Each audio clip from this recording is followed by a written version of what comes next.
Hello everyone, Storm 11 here. Today we'll be watching a storm system that'll be developing across parts of the Lower Ohio Valley region. This will bring in a decent snowfall event for parts of the Ohio Valley, Mid-Atlantic, even up to parts of the Northeast as well. We're also watching another system here that could be a strong one that'll be moving across parts of the Central Plains, eventually into the Midwest. Could have a winter storm on the backside of it in the warm sector. Could be some strong to severe storms in this region here as well. We'll also kind of check, we'll have a little sneak peek after that as well. What's the power going to be looking like afterwards as well? So we're going to get started with the storm reports. This is from yesterday. The reason why I didn't post a video yesterday because I had some storms to watch here locally, and I do live in central Kentucky, and you can see here, I actually do have some reports nearby, especially this little cluster here of wind reports. There was two supercells that missed me about 10 to 15 miles to my south, so that's pretty darn close. One circulations missed me about 4 miles to the south, and some of those did produce a little bit of wind damage up there. Not too far to my north, we actually have a tornado report up in uh, Stamping Ground, Kentucky. That was the EF1 tornado. Unfortunately, there were two injuries after a couple mobile homes were turned over as well. We got another tornado report nearby Paducah, Kentucky. There's one in southern Illinois and one in southwestern Missouri as well. We have some scattered hail reports across the region as well.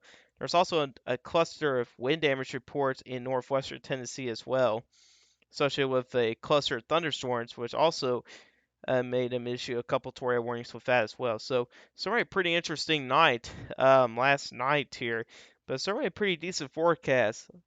Although I think the slack risk could have been extended a little further to the northeast, especially how the environment and the storms were kind of acting, especially in my region. Could have been expanded to the northeast, but that's okay. Anyway, I think they did a pretty good job on the forecast there as well.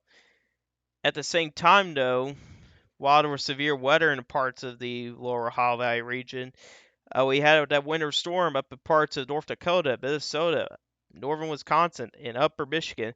It's actually still going across parts of upper Michigan as well. We still have winter storm warnings up there. We got winter weather advisories for portions of Michigan and as well. The rest of the winter storm warnings, we actually did have some blizzard warnings for portions of northeastern North Dakota and northwestern Minnesota, where winds were gusting up to 40 miles per hour with a mix of some light to moderate snow as well. So we did see some blizzard conditions um, up there as well. So certainly this storm here brought quite a few issues here. It's actually still bringing issues here. We still have a little bit of severe weather ongoing at far southern Mississippi, and we got wind issues in the northeast as well. So the storm is still bringing issues for some of these areas. Excuse me, as well. So let's talk about the next system here, and the next system will be tomorrow. So let's check out the NAM here, and you can see here we got a cold front really from parts of southern southeast of Canada all the way back into Texas. So we're a pretty long cold front there. Now we continue to move on to the east, and that sets with a place of some colder air as well. And so we're to watch this region right in here. You're going to start to see some snow develop tomorrow afternoon. And that's where the storm system will kind of begin here. And there it is right there. And this is really by tomorrow evening, so Tuesday evening, we got a band of some light to moderate snow developing. Now, I think this is a little too much here with the light to moderate snow here. I think this is going to be more scattered in nature, which in this case here, the NAMP does show a little bit more of a widespread event. And as we kind of get into the overnight hours on Tuesday night, then we start to see more bands of some moderate to snow showers across parts of Illinois, Indiana, Ohio, Pennsylvania, West Virginia, eventually getting into parts of Kentucky as well. And then when we get to Wednesday morning, and then again, I don't think it's going to be widespread like this. I think it's going to be more scattered in nature here. I think this is a little bit of an overkill here with the snowfall potential. And you can see here, it does show a band of some moderate snowfall, even over to the Washington, D.C. area, which some of you guys probably want some snow down there as well. Well, looks like you guys might be in luck with this system here. Maybe in luck. Then again, these snow showers will be isolated to scattered in nature here. Keep in mind that. Then later in the day on Wednesday, the snowfall moves up to the New England states as well. And then you can see here the Great Lakes region, well, at least off of Lake Erie and Lake Ontario, we do have some lake effect snow coming off of that as well.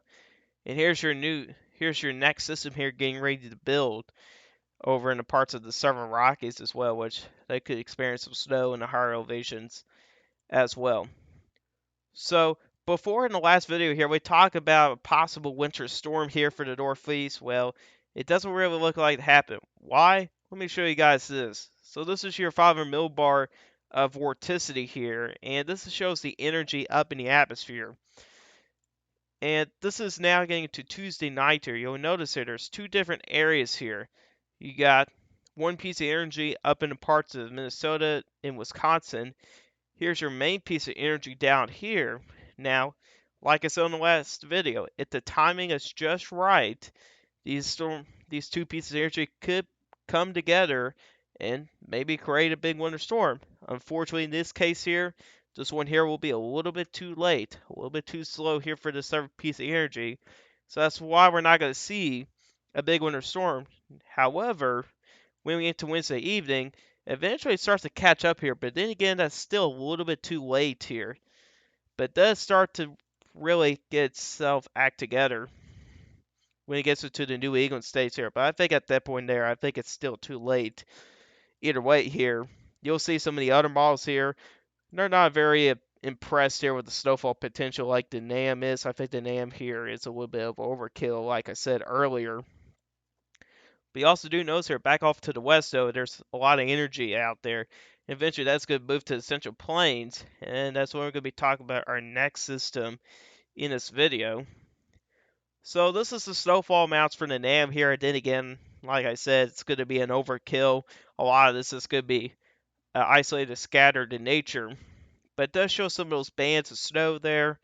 It's got a band of some snow across parts of Illinois, Indiana, and Ohio. Now, don't get me wrong though, there could be some accumulations with this here, but it won't be a whole lot. Not as much as what this model here is suggesting here, especially out in this region here.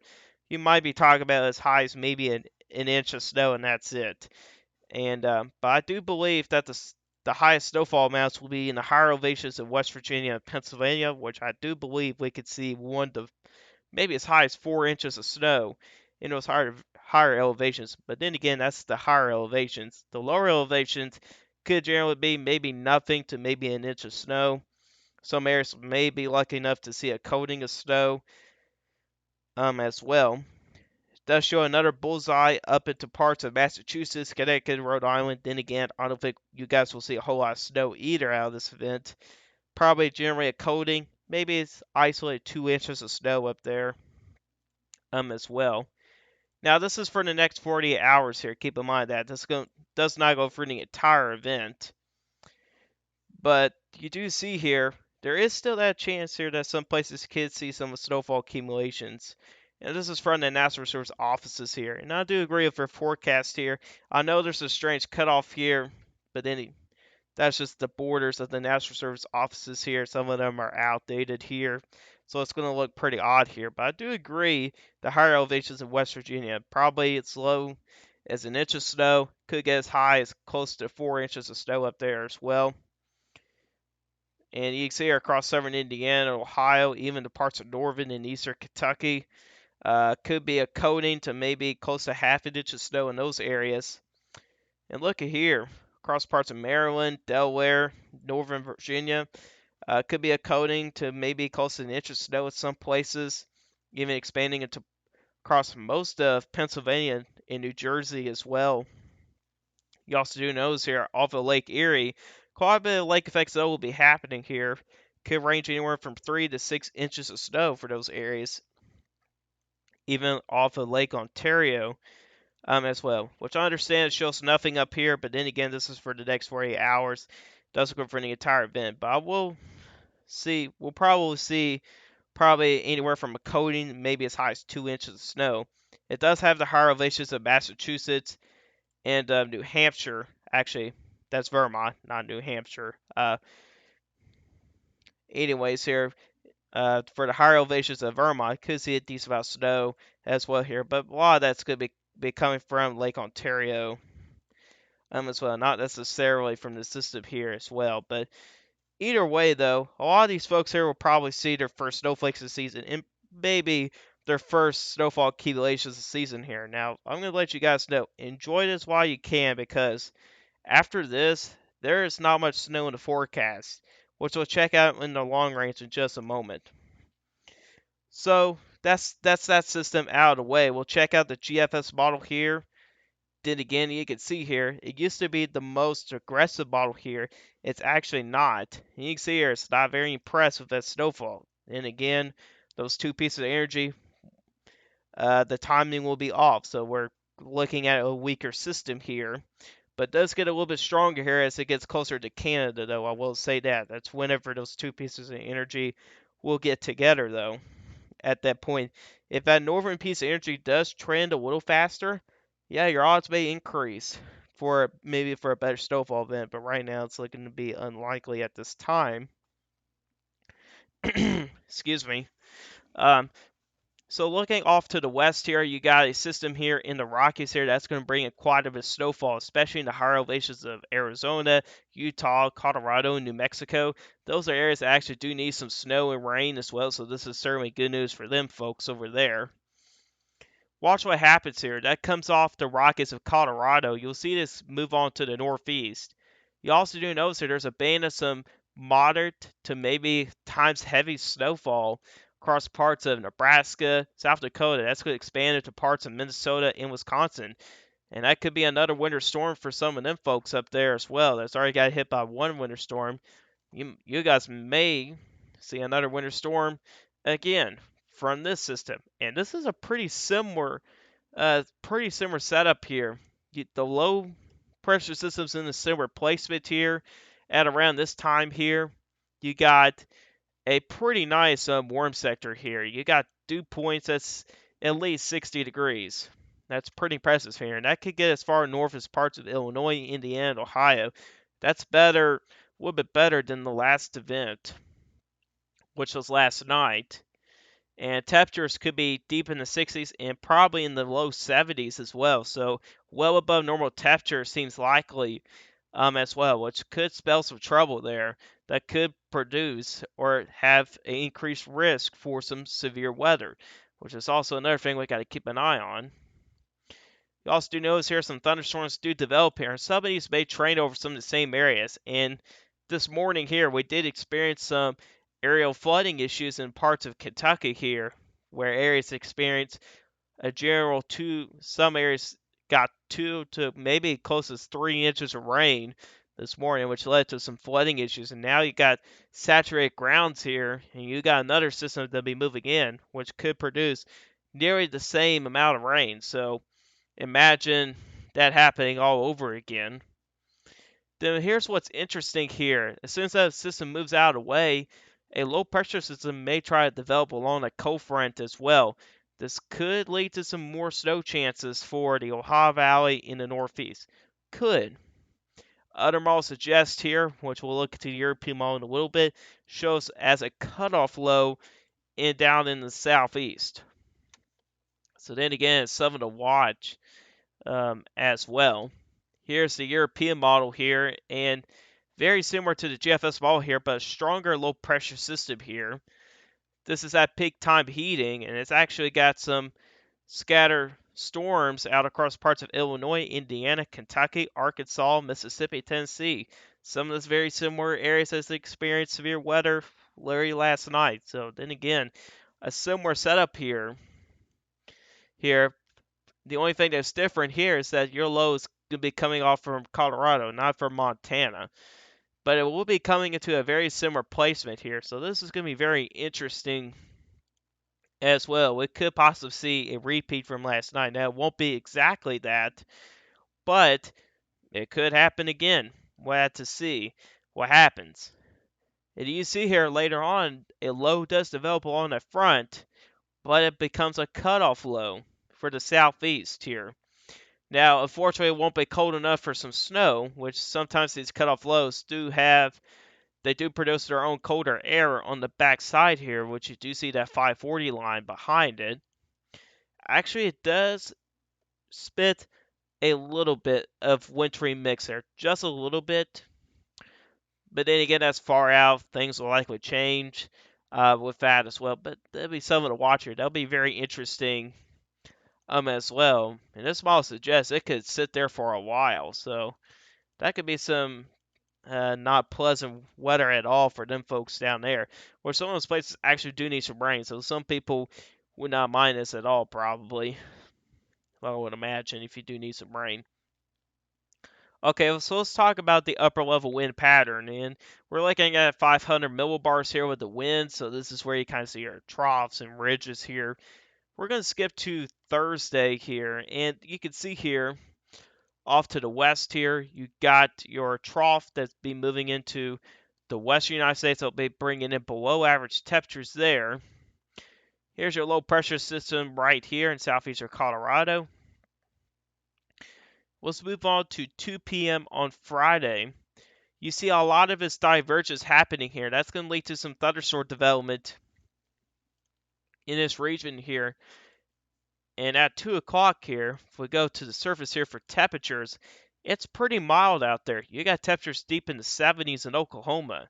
Temperatures nearing 80 degrees in over a good chunk of Texas, especially in southern Texas where highs could be in the 80s.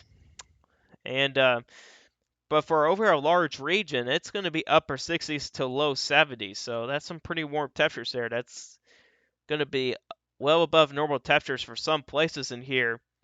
But check out this warm sector, though. Something I got to mention here is this very, very large warm sector here. This is how big your warm sector is, and that's a pretty large warm sector here. If you check out the dew points here, you can kind of tell here, a little bit more detail here. This is actually a dry line right here. Your cold front is still back here, but your dry line is now crossing to Dallas here. We're at around 6 o'clock here. So really your warm sector is pretty large here, especially for December here. This is a very large warm sector here. But we'll focus areas a little bit further up north, though, with those dew points in the 60s. Certainly very interesting here, even deep in the 60s as well in some places. And also temperatures could get near record territory for some areas as well. This could be a little bit underdone with the temperatures, though, from the European model.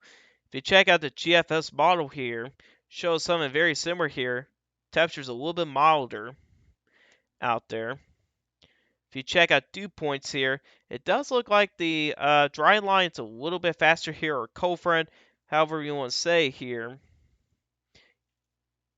You can see here the warm sector is a little bit further to the east as well, but then again, still a very large warm sector here. And underneath that very large warm sector, which will kind of circulate here, areas in yellow here. Actually, let's do it a little bit better here. We'll do it to the European model as well. So your warm sector is this large here. That's where you have dew points 60 and higher. Let's go to winds here. Let's go to that low of a jet. Yeah, and the low of a jet helps add some wind shear to the environment here.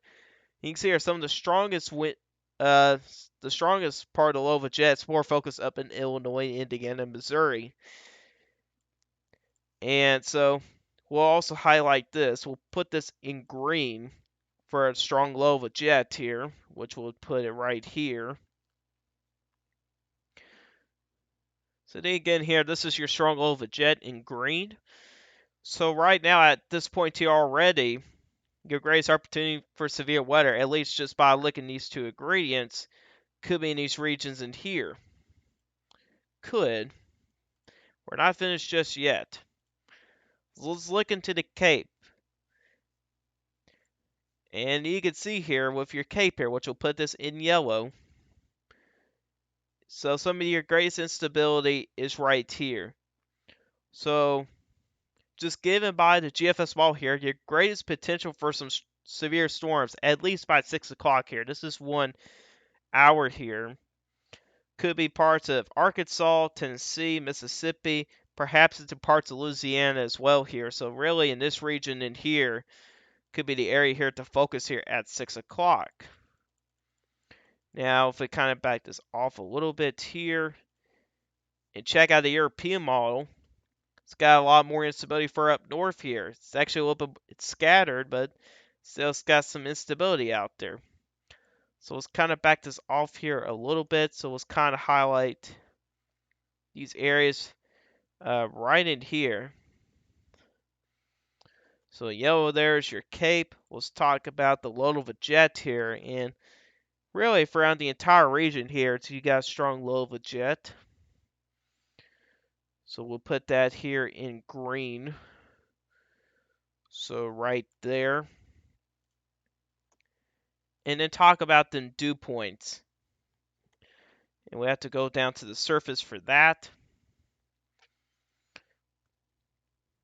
And I believe I've done it in pink here. So dew points in the 60s here are in this region right in here. So where's kind of your target area here, at least by the indicated by the European model at the same time period. Now this will likely change, keep in mind that, but something interesting here. So you got Illinois, Indiana, parts of Kentucky, parts of Tennessee, Arkansas, Oklahoma, Texas, and even back down to parts of Louisiana. So certainly pretty interesting here as well. But really the general area here to watch here would be parts of Missouri, Illinois, Indiana, Kentucky, parts of Tennessee, perhaps into parts of northern Mississippi, all of Arkansas, and probably gets as far south as parts of Texas and Louisiana as well. So really, in reality here, the severe weather zone to watch will be there circled. Was actually circled that in red. So these are the areas I would focus here for the severe weather threat for Friday evening here. And this could go into the overnight hours as well, just like the last event as well here. If we check out the precipitation here, you do notice there is some shower and thunderstorm activity in the parts of Arkansas, Missouri, up into parts of the Lower Ohio Valley region as well. Meanwhile, you got some snow going on in the backside of low. Like I said here, could go for the overnight hours. You can see here at 3 a.m.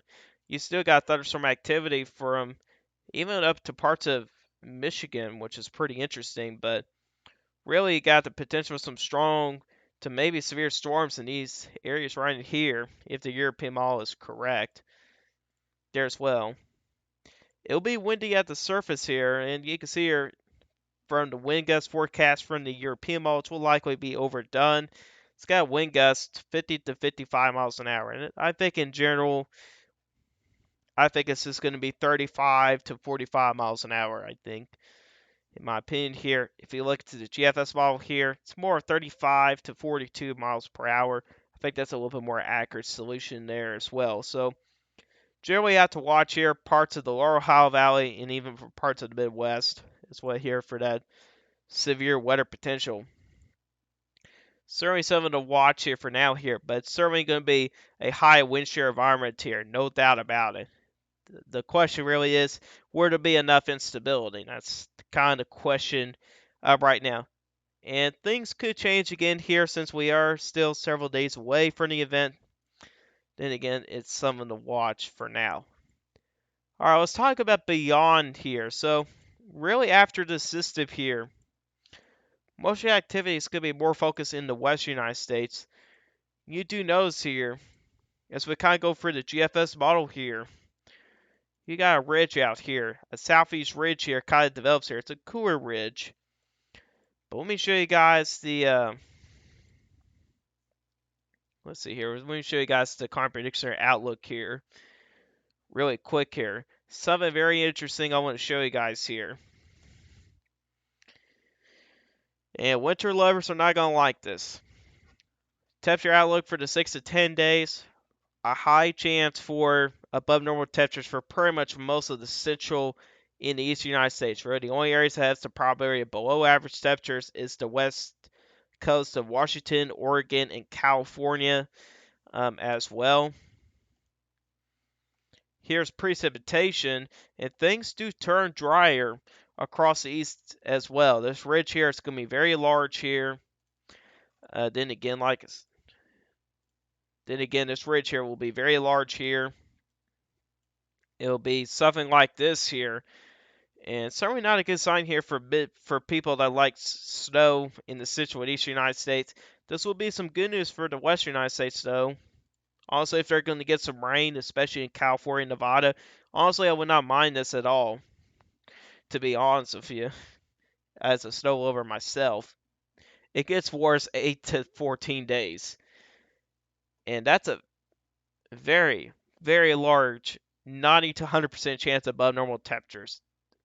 And at this point here, you could be talking about record highs. It's certainly a possibility here. Record highs for some of these places here are in the 60s and 70s here in these areas in here.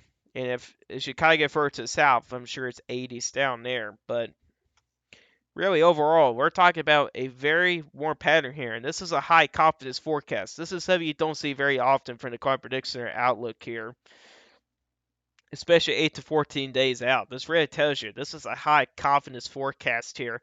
And the stuff that we've been talking about here from the December forecast here, with the teleconnections and stuff like that, a blowtorch seems likely, and that's currently in the forecast for 8 to 14 days out.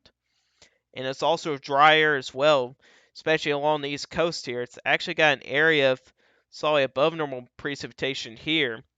That could be an indication for maybe some strong storm potential there, but then again, that's far out, 8 to 14 days. That'll likely change there as well. But then again, looking like we're going to be seeing a very warm and dry pattern for the eastern United States. It looks like things will turn a little bit more active for the western United States as well. But anyways, guys, this is all we've got today. Hope you guys enjoyed this video. Guys, like this video, hit that like button if you do like my channel. Hit the subscribe button, hit the bell notifications so you never miss an upload. If you've got some questions about this, put in the comment section down below. I answer you guys questions. And I'll see you guys in the next one. Goodbye.